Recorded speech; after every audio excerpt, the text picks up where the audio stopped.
안녕하세요. 커피앤톡입니다. 오늘도 와주셔서 감사드리고요. 바로 사연 읽어보겠습니다.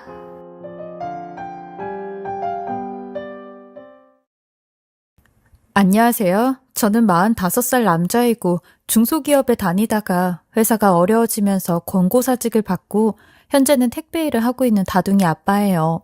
그리고 결혼한 지도 15년 차 된 사람이고요. 비록 사는 건 팍팍하고 힘들어도 제 사랑하는 아내와 저희 딸들을 생각하면 힘들다가도 힘이 불쑥 생기고 아프다가도 정신이 번쩍 드는 존재예요. 그야말로 저희 집 여자들은 제게 비타민 같은 존재죠. 제가 아내와 워낙 금슬이 좋아 딸을 셋이나 낳은 딸부자거든요. 저는 아내와 정말 우연히 만나게 되었어요. 저희 직장 근처에 있는 패스트푸드점에서 처음 만나게 되었죠. 그때 당시 저는 회사를 막 취직한 직장인이었고 아내는 그곳에서 일을 하고 있는 22살의 알바생이었어요. 조그만 키에 패스트푸드점 모자를 쓰고 유니폼을 입고 열심히 일하는 아내의 모습이 저에겐 너무나 인상적이었고 그 모습에 한눈에 반하게 된 거예요. 저는 그런 아내를 매일같이 보고 싶어 매일 점심과 저녁을 햄버거로 때웠고 그때 먹은 햄버거로 살이 8kg나 찌는 상황까지 왔어요.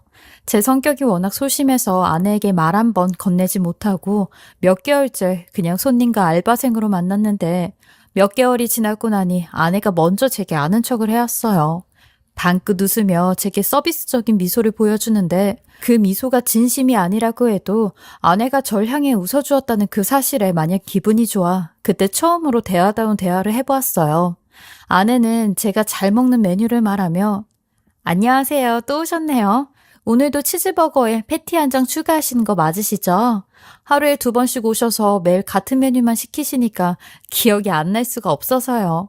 혹시나 다른 메뉴 시키시나요? 라고 말하는데 그 말에 저도 모르게 감사합니다 하고 인사를 꿈벅한 기억이 나네요.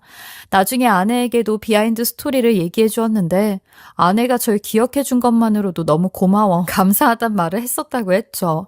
거의 5, 6개월 만에 처음 아내와 대화를 나누고 그 이후로는 급속도로 가까워지기 시작했어요.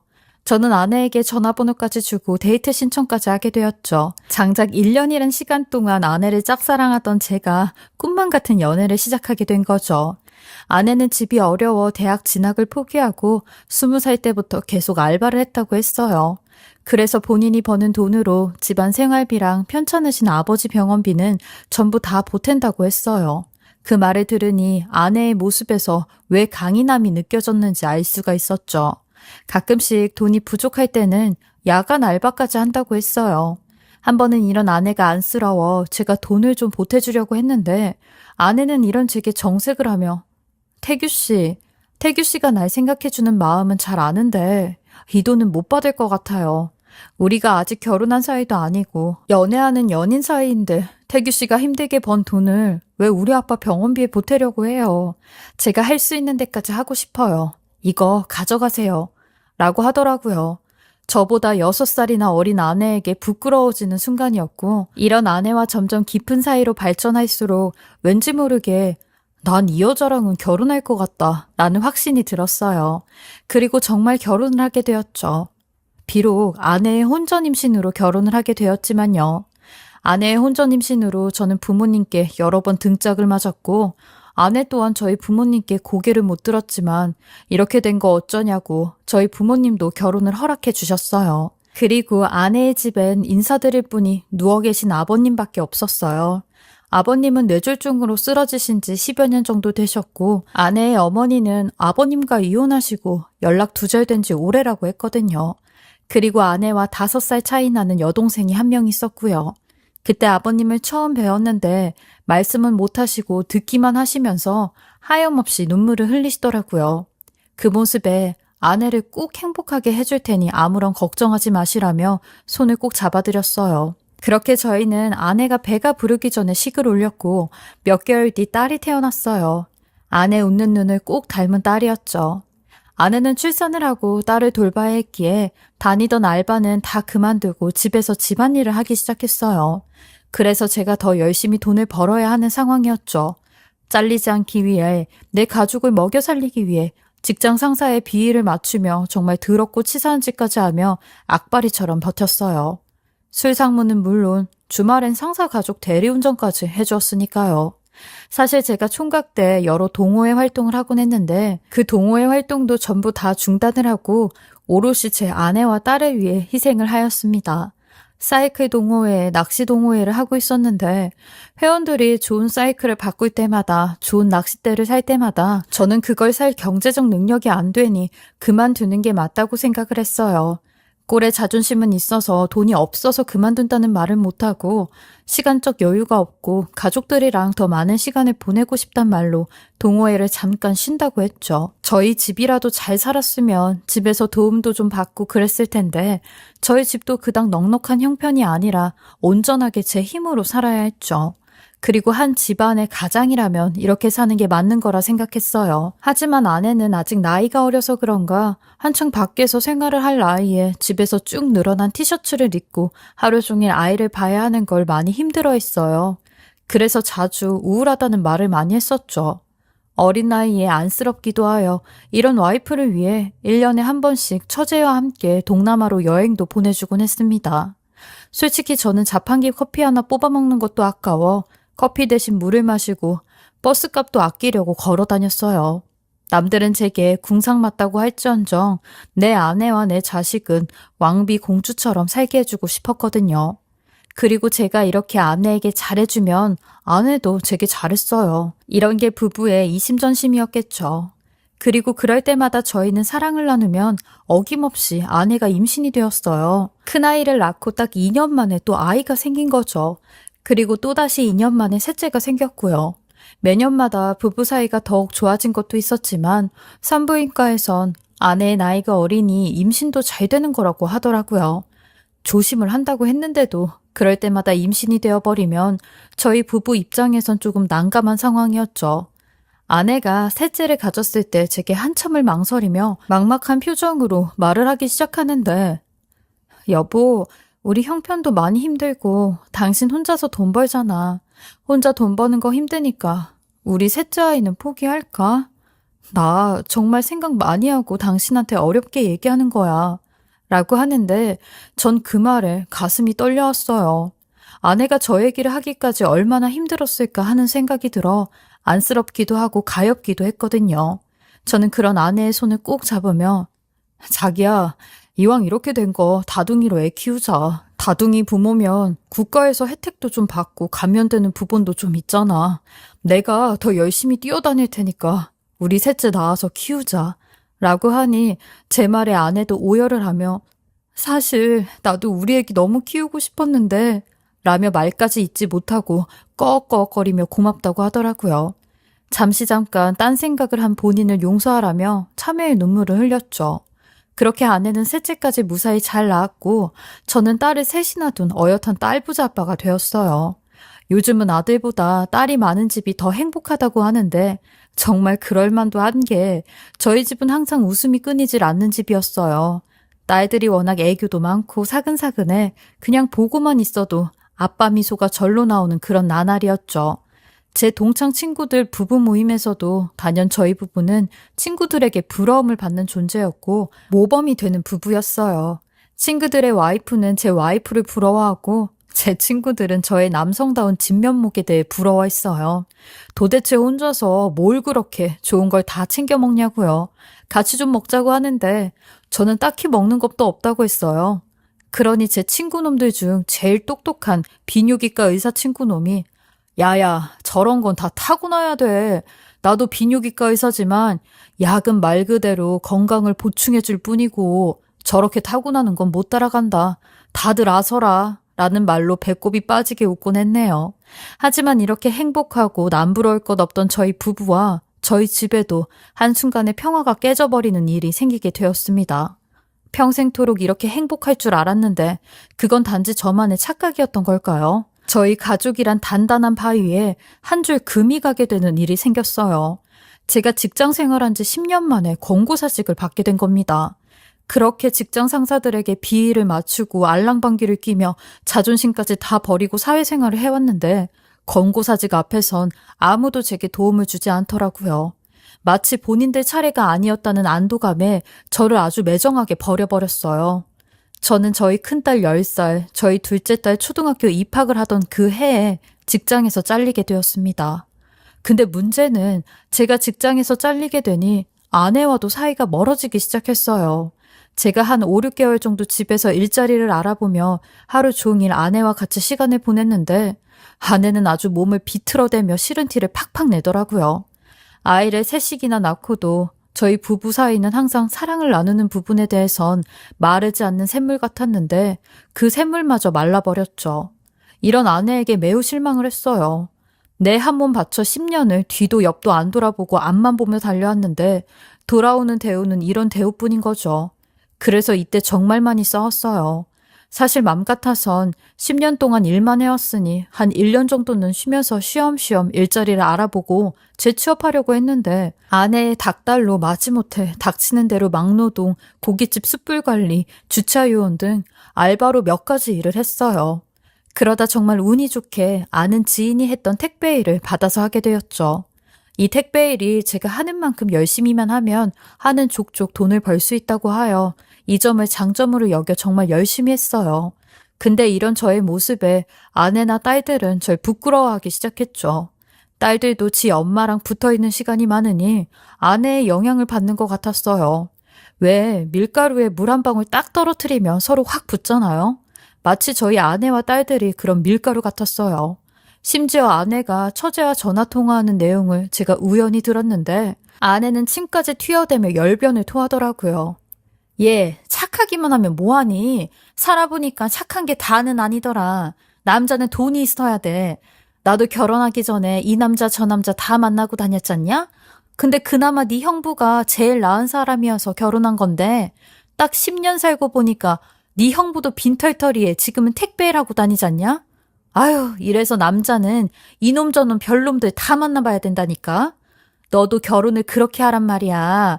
자고로 최고의 남편감은 첫째, 의사여야 되고 둘째, 시부모는 둘 다 없는 게 제일 좋아. 그니까 너도 이왕 결혼 늦게 하는 거 그냥 돈 많은 아저씨 의사 만나서 결혼해. 라고 하더라고요. 아내의 이 통화에 저는 화를 내는 것보단 작아지는 느낌을 받았어요. 현재 내가 아내를 만족시켜줄 수 없구나 라는 남자다움을 잃은 느낌이었죠. 그래서 다른 방법으로라도 아내와의 사이를 호전시키고 싶었어요. 사이가 멀어진 아내와 어떻게 하면 관계를 회복할까? 늦둥이라도 하나 가져볼까? 하던 찰나에 제가 말했던 그 비뇨기과 의사 친구가 개원을 했다고 해서 축하를 할 겸 남자한테 좋은 영양제나 좀 추천을 받자 싶어 병원에 찾아갔어요. 그러니 친구도 몇 가지 검사를 한번 받아보라고 하더라고요. 남성 호르몬 검사나 정자 상태 검사 등을요. 그래서 저도 자식 개원 선물이다 하며 좀 비싼 검사 비용을 냈고 검사 후 며칠 뒤 결과 확인을 하러 오라고 했어요. 그렇게 3일 뒤 친구의 병원에 갔는데 친구가 아주 심각한 표정을 하고 있는 겁니다.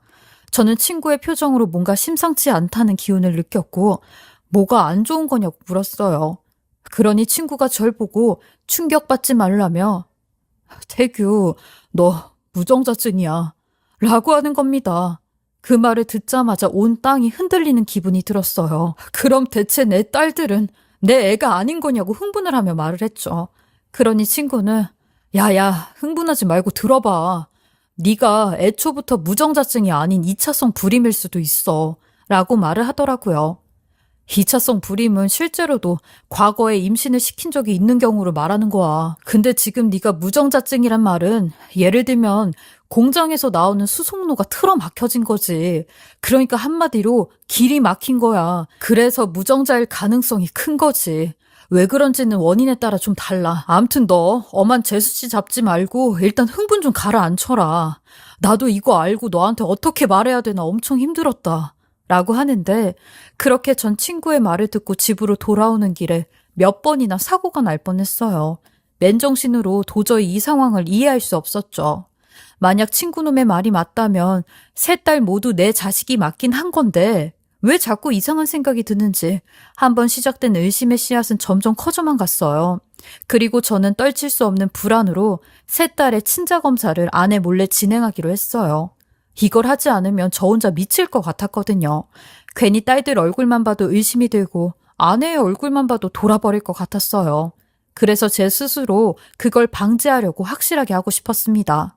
그렇게 마음을 먹고 집에 갔는데 아내가 웬일로 저를 아주 반갑게 맞아주더라고요. 심지어 저녁밥까지 흐드러지게 한 상 차려놓고 있는데 아내는 제게 콧소리까지 내며 여보, 오늘 고생 많았어요. 내가 당신 좋아하는 돼지 고추장찌개랑 냄비밥 해놨어요. 옷 갈아입고 얼른 오세요. 라고 했죠. 그리고 식탁에 앉았는데 제 앞에 웬 밥그릇보다 더 큰 대접이 뚜껑으로 놓여져 있었고 아내는 그 뚜껑을 열어보라고 하는 겁니다. 그리고 그 뚜껑을 열어봤을 땐 제 뚜껑도 같이 열리게 되었죠. 바로 그 안에 있던 것은 선명하게 두 줄이 그어진 임신 테스트기였습니다. 저는 그걸 보자마자 그 자리에서 밥상을 뒤집어 엎었어요. 그리고 아내에게 소리를 지르며 당신 임신했어? 당신이 어떻게 그럴 수 있어? 라며 미친놈처럼 발악을 했죠. 그러니 아내는 눈물을 흘리며 당신 미쳤어? 임신한 게 밥상까지 뒤집을 일이야? 내가 당신 회사에서 잘리고 여태 다 기다려주고 당신 비위까지 마치면서 넷째까지 임신을 했는데 지금 고마워해도 모자랄 판에 밥상을 엎어? 라며 저보다 더 큰 소리로 악을 지르더라고요. 전 그런 아내의 얼굴에 검사 결과지를 집어던지며 나 오늘 기정이 병원 갔다 왔는데 내가 무정자증이란다. 근데 네가 임신이 됐다고? 너 지금 이게 말이 되는 상황이라고 생각하냐? 하며 난리를 쳤죠. 그러니 아내도 입을 틀어막으며 의자에 주저앉아버리는데 말도 안 된다고 고개를 좌우로 젓기 시작하는 겁니다. 전 그런 아내에게 어떤 놈의 애를 가진 거냐고 난리를 쳤어요. 미쳐 도는 꼴 보이기 전에 사실대로 얘기를 하라고 했죠. 그때 저도 제정신이 아니어서 절규하며 얘기를 했어요. 그러니 제가 2차성 불임인 걸 모르던 아내는 제 다리를 붙잡으며 손이 발이 되게 빌면서 모든 걸 다 털어놓기 시작하는 겁니다. 아주 고맙게도 친자 검사를 안 해봐도 되게 말이죠. 자기야 미안해. 내가 일부러 그러려고 그런 건 아닌데 나도 모르게 실수를 해버렸어. 이거 다 실수야, 실수. 사실 큰애는 자기랑 결혼하기 전에 햄버거 집에서 같이 일하던 오빠랑 회식 때 술 마시고 실수해서 가진 애 같고 둘째, 셋째, 그리고 뱃속의 애는 기정씨 애인 것 같아. 라고 하는데 저는 그 말을 듣고 머리가 휘청거려 아내에게 뭐? 기정이? 내 친구 비뇨기과 의사놈 기정이? 라고 소리를 질렀어요. 그러니 아내는 하염없이 눈물을 흘리며 미안해 자기야. 미안해. 응? 그치만 나 여태까지 살면서 단 한 번도 당신을 사랑하지 않았던 적 없었어. 이 말은 진짜 진심이야. 이건 진짜 하늘의 맹세. 그리고 솔직히 나만 잘못한 게 아니라 기정 씨도 같이 잘못한 거잖아. 라고 하는데 저는 거의 아내를 반강제로 끌고 가다시피 해 친구놈의 집에 쳐들어갔고 친구네 집 문짝을 발로 차며 나오라고 미친 사람처럼 난리를 쳤어요. 그리곤 집 밖으로 나온 친구놈을 보자마자 멱살을 잡으며 주먹 다짐을 했고 뒤따라 나온 친구놈의 와이프는 절 뜯어말리며 왜 이러는 거냐고 말로 하라고 소리를 치고 가관도 아니었어요. 친구놈도 모든 걸 다 알았다는 듯 제가 하는 대로 가만히 있었고 그런 친구놈을 붙잡고 너 내가 왜 이러는지 알지? 우리 와이프한테 다 듣고 왔으니까 바른 대로 말해라. 네가 내 딸들 애비 되는 사람인 거냐? 너 내 와이프랑 10년 넘게 그딴 짓 한 거냐고 라고 했죠. 그러니 친구는 아무 말 없이 고개를 숙이며 제 앞에 무릎을 꿇고 네 아내랑 그런 건 맞는데 네 딸들이 나랑 관련이 되어 있는지는 진짜로 몰랐어. 정말이다 태규야 라고 하는데 그 말에 친구놈 아내는 그 자리에 주저앉았고 제 아내를 향해 달려오더니 머리를 잡고 욕을 하고 그야말로 아수라장이 되었어요. 그리곤 분이 다 안 풀렸는지 친구놈까지 멱살을 잡으며 이 미친 인간아. 내가 그렇게 애는 많이 낳고 싶다고 했을 때 당신 뭐라고 그랬어. 애는 하나만 낳고 살자고 했지.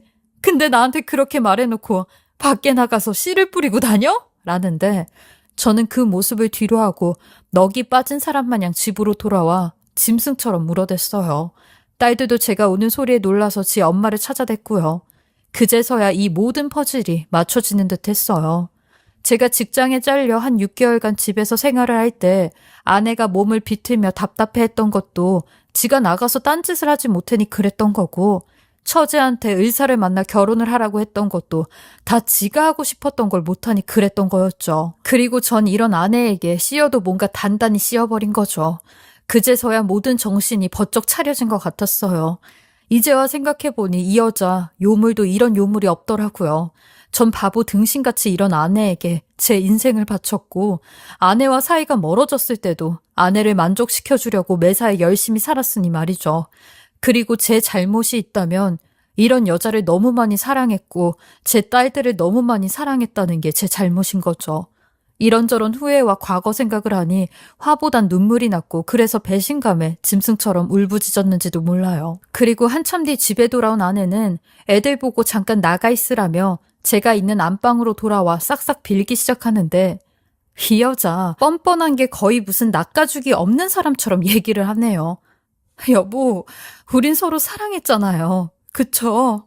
그니까 우리 애들을 위해서라도 우리 그냥 몰랐던 것처럼 다시 살아가면 안 될까요? 그동안 나도 너무 힘들었었어. 정신적으로 힘든 게 얼마나 고통스러웠는지 당신은 모를 거야. 당신이 여태 우리 딸들 이렇게 이쁘게 키워놨으니까 그냥 당신이 키웠던 것처럼 키워주면 안 돼? 그럼 애들이 다 당신한테 효도할 거야, 분명히. 애들 아빠가 기정씨니까 애들 머리도 좋을 거 아니야. 기정씨가 의사잖아. 라고 하는데 그 말에 눈이 돌아가 고함을 치며 안방에 있는 TV를 맨손으로 부셨어요. 그리고 거기서 더 나아가면 저도 어떻게 될지 몰라 간신히 집 밖으로 나왔네요. 그리고 놀이터에 앉아있는 딸들, 아니 그 여자의 애들에게 다가가 이제부턴 엄마랑 살라고 했어요. 니들은 아무런 잘못이 없는 애들이지만 네 엄마는 아니라고 했죠. 그리고 나중에 크면 내 심정을 이해할 거라고 했습니다. 그렇게 저는 그 여자와 재산분할 없이 되려 제가 위자료 청구하며 이혼소송을 했고 법원에서도 저의 손에 들어줘 위자료 3천만 원 받아냈습니다. 그리고 친구놈에게도 상간남 소송했고요. 이 소문을 듣게 된 제 동창 친구들도 다들 의사 친구와 손절했고 인간 취급하지 않을 거라며 저를 위로해 주더라고요. 의사 친구 와이프도 이혼한다는 소리 들었고요. 그렇게 모든 소송이 끝이 나니 1년이란 시간이 훌쩍 지나져 있었어요. 그 1년 동안 제 인생을 되돌아보게 된 시간이었죠. 절망과 좌절이 제일 컸지만 이제라도 이렇게라도 전처의 난잡한 과거를 알게 되어 천만다행이었다 생각해요. 만약 그것도 모르고 평생을 살았다면 제 자식도 아니었던 애들 넷을 뼈 빠지게 제가 다 키워야 했잖아요. 그리고 나중에 다른 비뇨기과 가서 다시 검사를 해보았는데 친구놈 제게 거짓말을 했더라고요. 저는 2차성 불임이 아닌 원래 무정자증이었대요. 근데 저한테 원래 무정자증이라고 말하면 본인의 과오와 행적이 전부 다 드러나니 2차성 불임이라는 말로 거짓말을 한 거였어요. 이놈도 완전히 쓰레기 같은 놈이었죠. 맘 같아선 이것도 소문내 그놈 병원 망하게 만들고 싶었는데 듣기로는 이미 그놈 와이프가 병원에서 난리치고 그 지역 엄마들에게 쫙 소문내서 병원도 문 닫기 일보 직전이라는 말을 듣게 되었어요. 이거야말로 인과응보라고 생각하고 아주 속이 다 시원했습니다. 저는 그렇게 이혼하고 현재는 하루하루 열심히 일해 제가 버는 돈으로 그동안 못해왔던 동호회 활동을 다시 하고 있어요. 이러니 사람 사는 것 같은 기분이 들더라고요.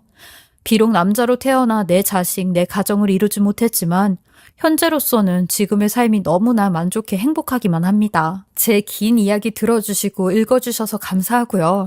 아무리 익명이라지만 제가 이렇게까지 저의 치부를 밝히며 글을 쓰는 이유는 제 글을 듣는 남성분들이 저와 같은 실수를 하지 않게 결혼 전엔 꼭 병원에 가셔서 여러 가지 검사를 해보시고 미연에 방지할 수 있는 일들은 방지하고 행복한 가정을 이루시길 하는 마음에 사연을 보내봅니다. 모두 건강 잘 챙기시고 복된 인생을 사시길 바라며 항상 좋은 일만 가득하시길 바랍니다. 지금까지 커피앤톡이었습니다. 오늘도 끝까지 함께 해주셔서 감사하고요. 저는 다음 영상으로 또 찾아뵙겠습니다.